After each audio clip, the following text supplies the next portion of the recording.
ግንቦት 21 2018 ዓ.ም የተሰሙ ሰበር ዜናዎች አዳዲስ የሳተላይት ምስሎች እንደሚያሳዩት ኢራን ቡልዶዘሮችንና ገልባጭ መኪኖችን ብቻ በመጠቀም ሚሳኤሎችን ከመሬት በታች ካሉ ማከማቻዎቿ በከፍተኛ ፍጥነት እያወጣች መሆኑን ሲኤንኤን ዘገበ።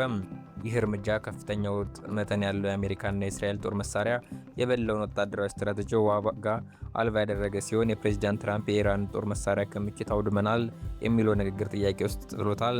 በጦርነቱ ወቅት የአሜሪካና የእስራኤል ጥምር ጥቃቶች ከመሬት በታች ያሉትን የሚሳኤል ማውጫ መተላለፊያዎች ገደሎችን በመዝጋት የሚሳኤል ማስወንጨፊያ እዚያው ማጥመዱንና ኢራን የመተኮስ አቅሟ እንድታጣ ማድረጉ ነበር።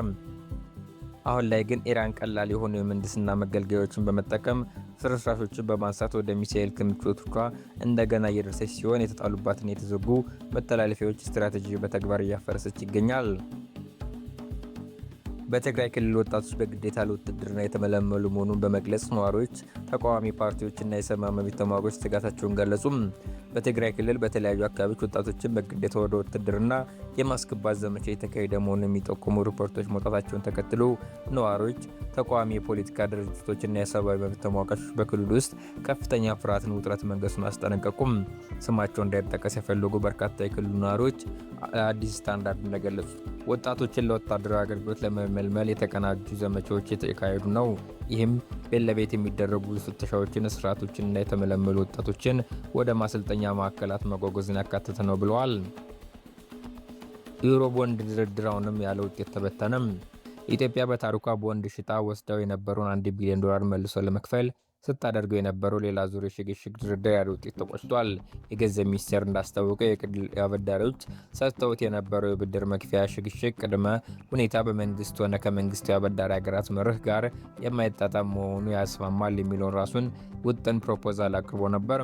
ውጥኑ በቡድን 20 ስር የሚታቀፉት የመንግስታቱ አበዳሪዎች ተቀባይነት ማግኘቱን የገለጸው የገንዘብ ሚኒስቴር በመግለጫው፣ ሆኖም የዩሮ ቦንድ አበዳሪ ባለሀብቶች በመንግስት ፕሮፖዛል ባለመርካታቸው ድርድሩ አሁንም ሳይቋጭ ተጠናቋል።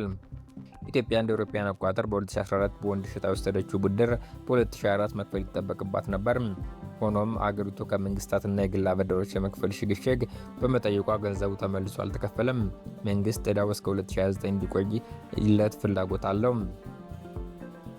በትግራይ ክልል ካለው የግዳጅ አፈሳ ያመለጡ የዓይን እማኞች እስር፣ ድብደባና ግድያ ጭምር የተፈጸመውን ተናገሩ።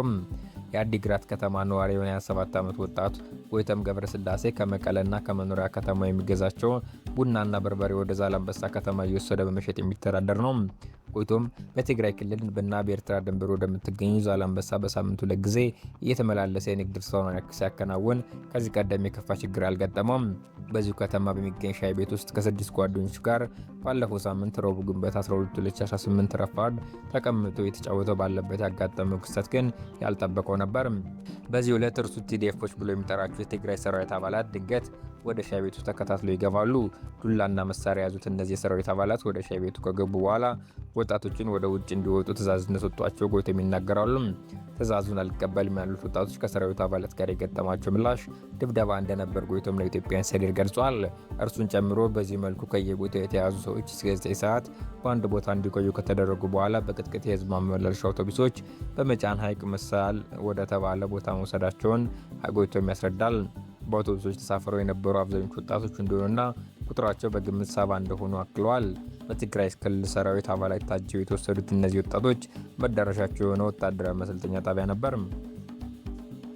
ወታደራዊ ማሰልጠኛው 2 ሰፊ አዳራሾች ያሉት ሲሆን የሚናገረው ጎይቶም በእነዚህ ውስጥ ከተለያዩ ቦታዎች የተያዙ በግምት 700 የሚሆኑ በግዳጅ የተመለመሉ ሰዎች እንደነበሩባቸው መመልከቱን ይገልጻል። በማሰልጠኛ ጣቢያው ለ4 ቀናት የቆየው ጎይቶም ሁሉም በአፈሳ የተያዙ ሰዎች ከአዳራሾቹ 10 ደቂቃ ገደማ የሚያስጉዙ ቦታ ላይ ተወስደው በየዕለቱ የአካል ብቃት እንቅስቃሴ እንዲሰሩ ይገደድ እንደነበር የኢትዮጵያ ሰራዊት ተናግረዋል። ስልጠናው ለወጣቶች የሚሰጡት አዛዦች ጠላት ሲወረን ነው፣ ጠላት ሊመጣብን ነው፣ የተሰባሰብን ነው፣ ሌላ ዳግማዊ ጄኖሳይድ ሊፈጸምብን ነው ይሏቸው እንደነበር ያስታውሳል። ትራምፕ የአሜሪካ አጋር የሆነችውን ኦማን እንደሚደበድቡ ዛቱም። ዶናልድ ትራምፕ ዩናይትድ ስቴትስ የሆርሙዝ ክልልን እንደገና ለመክፈት እየጣረች ባለችበት በዚህ ወቅት በካቢኔ ስብሰባ ወቅት በቸልታ ምግባር የተነሳ ይህንን ማድረግ ካልቻለች ኦማን እንደፈነዳለው ሲሉ ዝተዋል።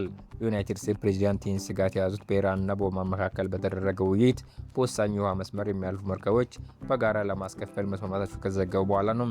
የውሃ መስመሩ ዩናይትድ ስቴትስና እስራኤል በኢራን ላይ ጦርነት ከመጀመረበት ጊዜ አንስቶ ሙሉ በሙሉ ተዘግቷል። ትራምፕ የውሃ መስመሩ ለሁሉም ሰው ክፍት ይሆናል፣ ማንም መቆጣጠሩም ያለን ድርድር አካል ነው ሲሉ ተደምጠዋል። ኦማን ከአሜሪካ ጋር ለ10 ዓመታት ከቆየው ወታደራዊና ኢኮኖሚያዊ ትስስር በተጨማሪ 5.3 ሚሊዮን ሕዝብ ያላት የባህረ ሰላጤው ሀገር በጦርነቱ ውስጥ የሽምግልና ሚና ተጫውታለች። ራሷም ኦማን ከቴህራን ጥቃት ደርሶባታል።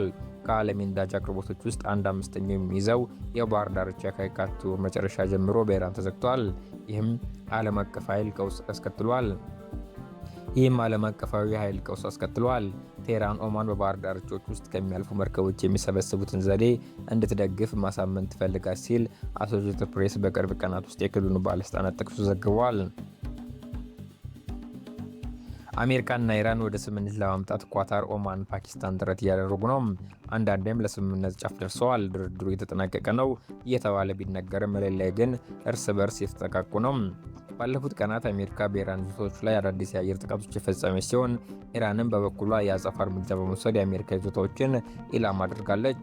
ሁለቱም ሀገራት የተኩስ አቁም ስምምነቱን በማፍረስ እርስ በርስ የሚወናጀሩ ሲሆን የዋናው ግጭት መንስኤ የኢራን ኒውክሌር መርሃ ግብርና ወሳኝ የነዳጅ እንዲሁም ሸቀጦች ማጓጓዣ መስመር የሆነው የሆርሙዝ የባህር ሰርጥ ቁጥጥር ላይ ጉዳይ ነው። ይህ ውጥረት የከፋ ቀጠናዊ ጦርነት ሊያስነሳ ይችላል በሚል ስጋት የዓለም ነዳጅ ዋጋ እንዲነር ያደረገ ሲሆን በአጭሩ በአካባቢ ያለው ሁኔታ ዲፕሎማሲያዊና ጦርነት ጎን ለጎን እየሄዱበት ያለ መያዣ መጨበጫ የሌለው ነገር ነው። የኢትዮጵያ ንግድ ባንክ ሲቢኢ ከቀናት በፊት የሞባይል ባንኪንግ መተግበሪያዎች ማሻሻያ አፕዴት አድርጓል። ይህን ማሻሻያ ተከትሎ ቁጥራቸው ቀላል ያልሆኑ ደንበኞች ከፍተኛ የአገልግሎት መስተጓጎል እየገጠማቸው መሆኑን ገልጸዋል። እንደ ደንበኞች ቅሬታ ከሆነ መተግበሪያው አፕዴት ከተደረገ በኋላ አንዳንዴ ሙሉ በሙሉ ስታክ ማድረግ፣ ፓስፍሬዝም አስገቡ ማለት፣ አንኤክስፔክትድ ኤረር ኦከርድ የሚል የቴክኒክ ስህተት መልእክትን የማሳየት የመዘግየትና ምንም አለማሳየት ችግር እየገጠማቸው መሆኑን ጠቁመዋል። ቃላቸውን የሰጡ የባንኩ ደንበኞች ችግሩን ለመፍታት በአካል ወደ ባንክ ቅርንጫፍ ቢያመሩም ቅርንጫፋቸው የተሰጣቸው ምላሽ ችግሩ ከአቅማቸው በላይ እንደነገራቸው ገልጸዋል። በዚህ ችግር ምክንያት ስራ ለመስራት እንቅስቃሴ ለማድረግ መቸገራቸውን፣ ለከፍተኛ እንግልት መዳረጋቸውን ጠቁመዋል። ወደ 951 ቢደውሉም ረጅም ደቂቃ የሚያስተናግዳቸው እያገኙ እንዳልሆኑ ገልጸዋል። የኢትዮጵያ ንግድ ባንክ ምሽቱን ይፋ ማብራሪያ ሰጥቷል።